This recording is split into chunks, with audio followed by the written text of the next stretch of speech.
السلام علیکم ورحمۃ اللہ وبرکاتہ۔ الحمد للہ والصلاة والسلام علی رسول اللہ نبینا محمد وعلی آلہ واصحابہ ومن تبعہم بإحسان الی یوم الدین۔ اما بعد، اعوذ باللہ من الشیطان الرجیم، بسم اللہ الرحمن الرحیم۔ شہر رمضان الذی انزل فیہ القرآن ھدی للناس وبینات من الھدی والفرقان۔ معزز سامعین کرام، اللہ سبحانہ و تعالیٰ کی آخری کتاب قرآن کریم ماہ رمضان میں نازل ہوئی۔ تلاوت کردہ آیت میں اللہ سبحانہ و تعالیٰ نے اسی بات کا تذکرہ کیا ہے۔ فرمایا شہر رمضان الذی انزل فیہ القرآن، رمضان کا مہینہ وہ ہے جس میں قرآن کریم نازل ہوا۔ اس کتاب مبین میں لوگوں کے لیے ہدایت کا سامان ہے اور ہدایت کے لیے واضح آیات موجود ہیں اور حق و باطل میں فرق کرنے والی آیات ذکر کی گئی ہیں۔ قرآن کریم کے ایک اور مقام پر قرآن کریم کے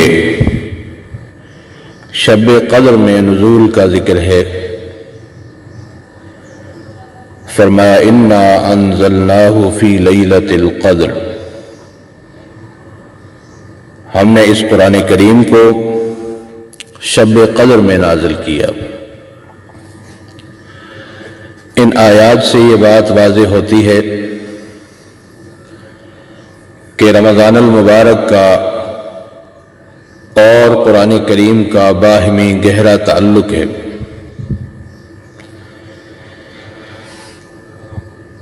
اور یہ تعلق کئی نصوص سے واضح ہوتا ہے۔ قرآن کریم کی آیات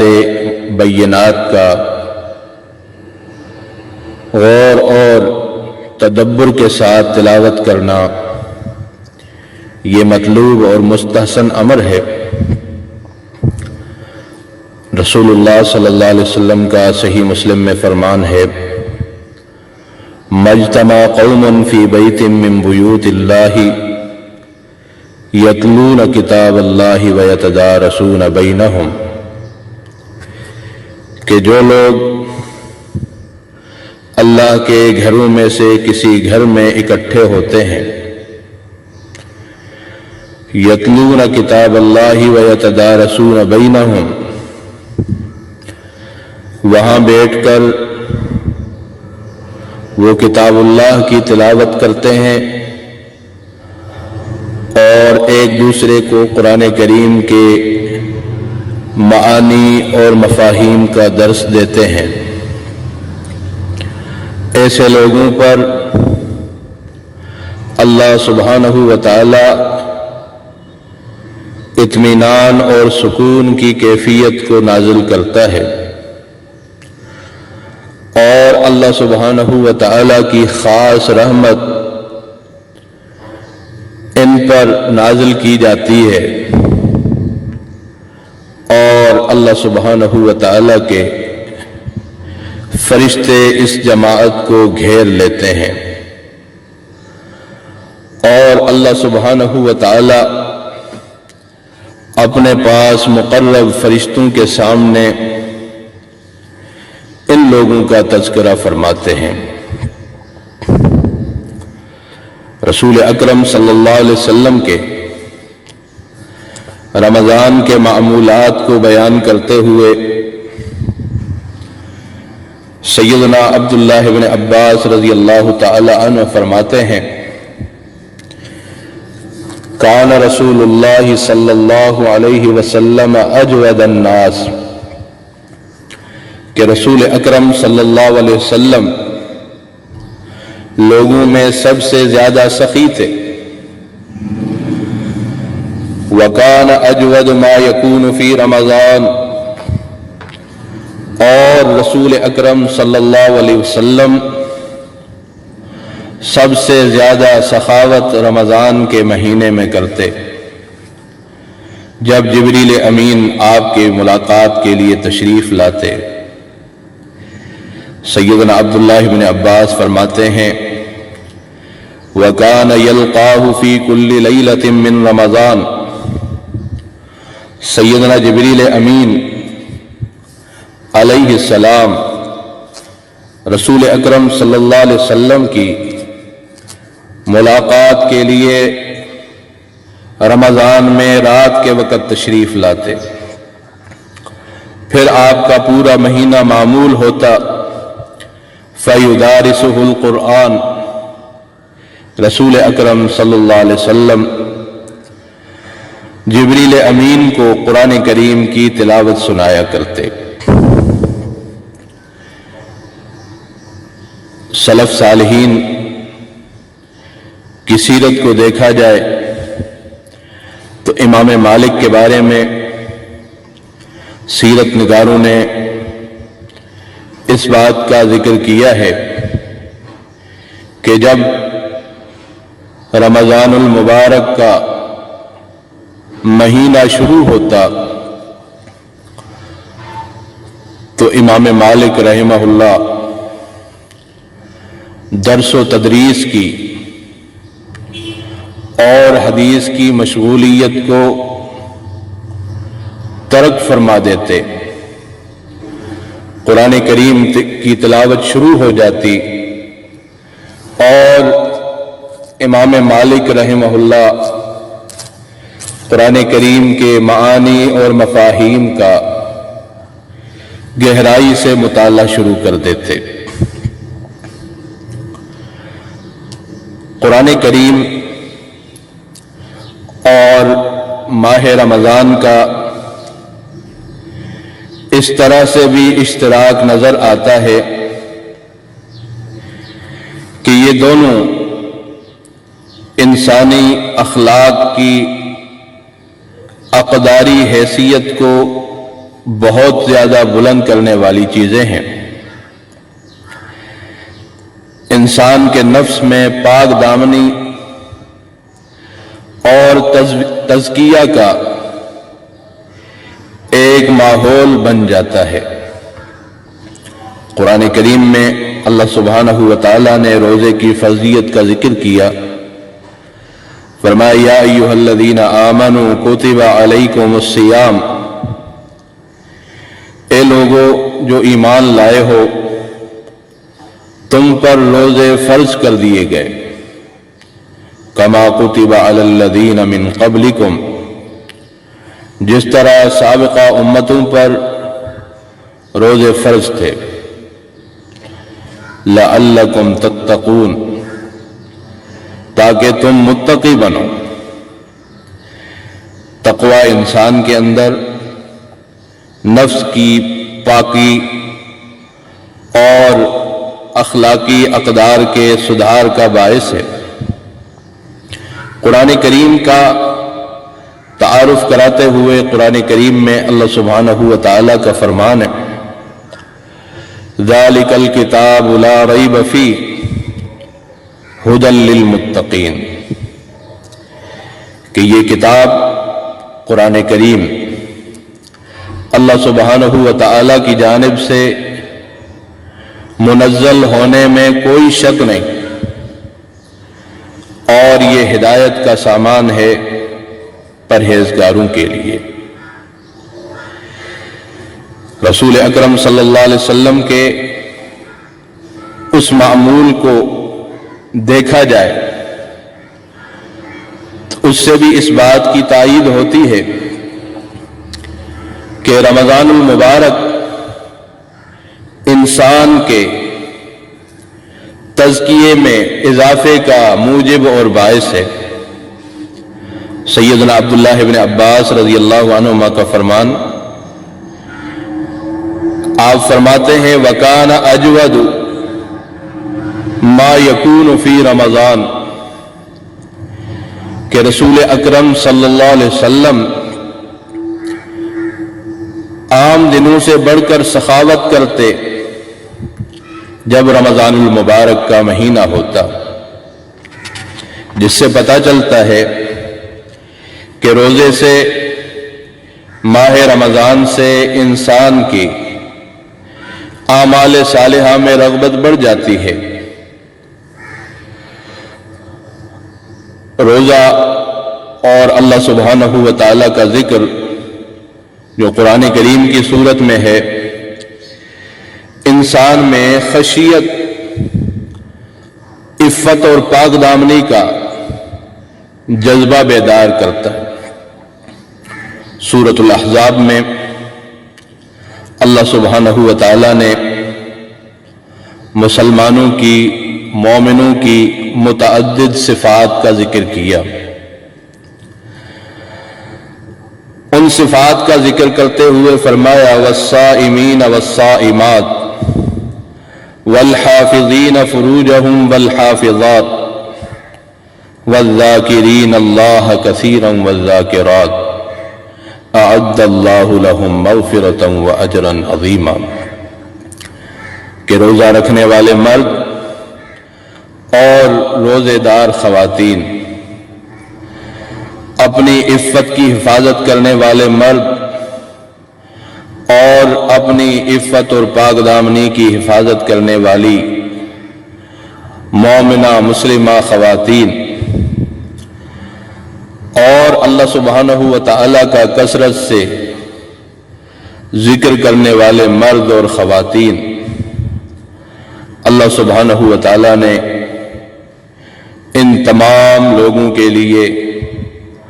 مغفرت تیار کی ہے اور بہت بڑا اجر اللہ سبحانہ و تعالیٰ نے اپنے پاس رکھا ہے۔ اس آیت مبارکہ کا سیاق دیکھیں تو اللہ سبحانہ و تعالیٰ نے پہلے روزے دار مرد اور خواتین کا ذکر کیا، اور درمیان میں اپنی عزت اور عفت کی حفاظت کرنے والے مرد اور خواتین کا ذکر کیا، اور اس کے بعد اللہ تعالیٰ کا کثرت سے ذکر کرنے والے مرد اور کثرت سے اللہ سبحانہ و تعالیٰ کی ذکر کرنے والی خواتین مومنات کا ذکر کیا، جس سے یہ بات واضح ہے کہ ایک انسان کے اندر اپنی پاک دامنی کے جذبات کو اور زنا سے اور بے حیائی کے امور سے جو چیز انسان کے لیے رکاوٹ بنتی ہے وہ روزہ ہے اور اللہ سبحانہ و تعالیٰ کا ذکر۔ رسول اکرم صلی اللہ علیہ وسلم نے روزے کا ذکر کرتے ہوئے نوجوانوں کو بے حیائی کے امور سے بچانے کا ذریعہ اور موجب قرار دیا۔ صحیح بخاری میں رسول اللہ صلی اللہ علیہ وسلم کا فرمان ہے، آپ نے نوجوان صحابہ کرام سے خطاب کیا، آپ نے فرمایا یا معشر الشباب من استطاع منکم الباءۃ فلیتزوج، اے نوجوانوں کی جماعت جس میں طاقت ہو شادی کرنے کی، اخراجات کو برداشت کرنے کی، تو وہ جلدی سے نکاح کر لے، اور جس کے پاس شادی کے اخراجات کا بوجھ اٹھانے کی استطاعت نہ ہو، فعلیہ بالصوم فإنہ لہ وجاء، تو وہ روزے کا اہتمام کر کے اپنی پاک دامنی کو قائم رکھ سکتا ہے۔ قرآن کریم میں اللہ سبحانہ و تعالی نے نماز کا تذکرہ کیا اور اسے بے حیائی اور برائی کے کاموں سے روکنے والی چیز قرار دیا۔ ان الصلاۃ تنہی عن الفحشاء والمنکر، نماز کے اندر ایک بہت بڑا حصہ قیام کی صورت میں تلاوت قرآن کریم کا ہے۔ روزہ جسے رسول اکرم صلی اللہ علیہ وسلم نے فحش گوئی اور جھوٹ سے بچنے کا ذریعہ قرار دیا، آپ نے فرمایا من لم یدع قول الزور والعمل به فلیس للہ حاجہ ان یدع طعامہ وشرابہ۔ فرمایا جو لوگ جھوٹ بات کو اور فضول گوئی کو اختیار کیے ہوئے ہیں، اللہ سبحانہ و تعالیٰ کو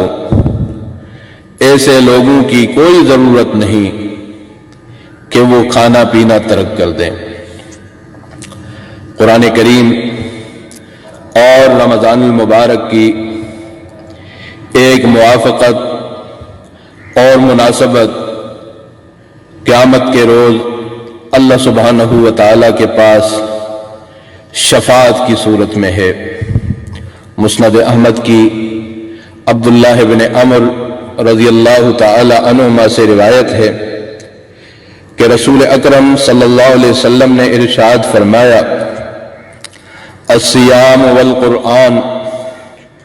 یشفعان للعبد یوم القیامہ، کہ قیامت کے دن اللہ سبحانہ و تعالیٰ کی بارگاہ میں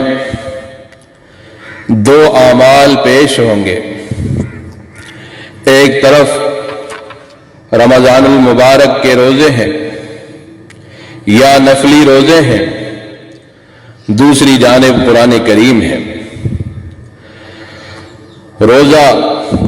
اللہ سبحانہ و تعالیٰ کی بارگاہ میں عرض کرے گا ای ربی منعتہ،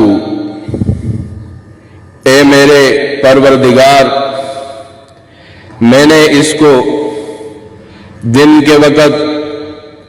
کھانے سے روکے رکھا، اپنی جائز خواہشات کی تکمیل سے روکے رکھا، فشفعنی فی، یا اللہ اس تیرے بندے کے بارے میں میری شفاعت کو قبول کر۔ ایک طرف قرآن کریم آتا ہے منعتہ النوم باللیل، اے الہ العالمین یہ تیرا وہ بندہ ہے کہ جو رات کو نیند ترک کر کے میری تلاوت میں مصروف رہا کرتا تھا، فشفعنی فی، اے اللہ اس بندے کے بارے میں میری شفاعت کو قبول کر۔ رسول اکرم صلی اللہ علیہ وسلم نے ارشاد فرمایا فیشفعان، اللہ سبحانہ و تعالی روزے کی شفاعت کو اور قرآن کریم کی شفاعت کو اپنے اس بندے کے بارے میں قبول کرے گا۔ اللہ سبحانہ و تعالی نے اس ماہ مبارک کی متعدد کئی برکات اور بھلائیاں رکھی ہیں۔ قرآن کریم بھی اپنے پڑھنے والے کے لیے اور عمل کرنے والے کے لیے بہت ہی خیر و برکت کا باعث ہے۔ رسول اکرم صلی اللہ علیہ وسلم کے فرمان کے مطابق یہی قیامت کا دن ہے۔ آپ صلی اللہ علیہ وسلم نے فرمایا یقال لصاحب القرآن، قرآن کریم کی تلاوت کرنے والا، قرآن کریم کو اپنے سینے میں محفوظ کرنے والا، اللہ سبحانہ و تعالیٰ کی جانب سے اسے یہ حکم ہوگا اقرا ورتق ورتل، قرآن کریم کی تلاوت کو شروع کرو اور جنت کی سیڑھیوں کو عبور کرنا شروع کرو۔ ورتل کما کنت ترتل فی الدنیا، اسی طرح ترتیل کے ساتھ ٹھہر ٹھہر کر اور خوبصورت انداز میں تلاوت کرو، کما کنت ترتل فی الدنیا، جس طرح دنیا میں ٹھہر ٹھہر کر اور اچھے انداز میں تو قرآن کریم کی تلاوت کیا کرتا تھا۔ فَإِنَّ مَنزِلَتَكَ آخِرُ آیَةٍ تَقْرَؤُهَا، تیری جنت میں وہ منزل ہے، وہ مقام ہے جہاں پر تیرے قرآن کریم کی تلاوت کی آخری آیت کا اختتام ہوگا۔ اللہ سبحانہ و تعالی ہمیں قرآن کریم اور ماہ رمضان کی برکات، فضائل اور خصوصیات کو حاصل کرنے کی توفیق عطا فرمائے۔ وآخر دعوایا ان الحمد للہ رب العالمین۔